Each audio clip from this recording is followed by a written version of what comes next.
The seventh day, God rests. Thus the heavens and the earth were finished, and all the host of them.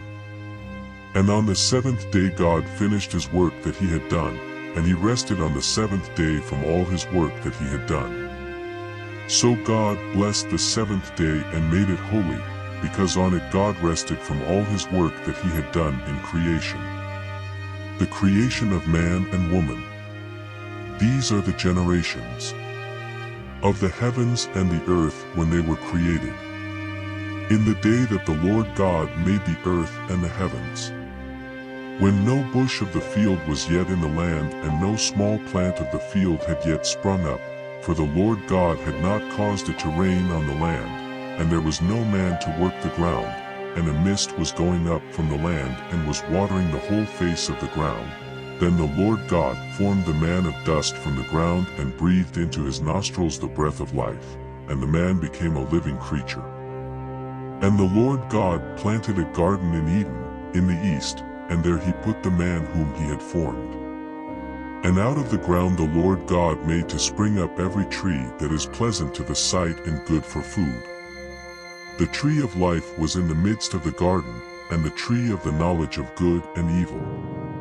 A river flowed out of Eden to water the garden, and there it divided and became 4 rivers. The name of the first is the Pishon. It is the one that flowed around the whole land of Havilah, where there is gold. And the gold of that land is good, bdellium and onyx stone are there. The name of the second river is the Gihon. It is the one that flowed around the whole land of Cush. And the name of the third river is the Tigris, which flows east of Assyria.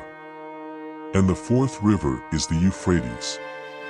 The Lord God took the man and put him in the Garden of Eden to work it and keep it.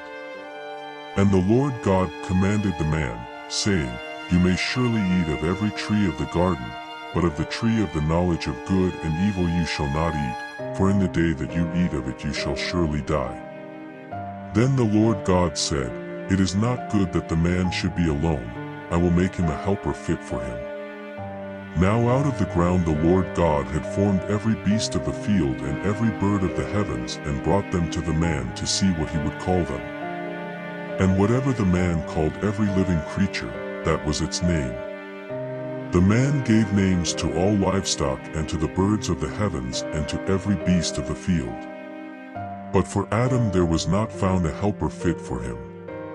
So the Lord God caused a deep sleep to fall upon the man, and while he slept took one of his ribs and closed up its place with flesh. And the rib that the Lord God had taken from the man he made into a woman and brought her to the man.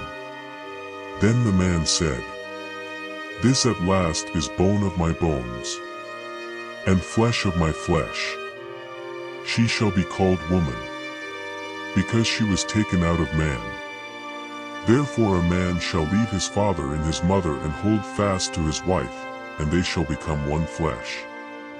And the man and his wife were both naked and were not ashamed.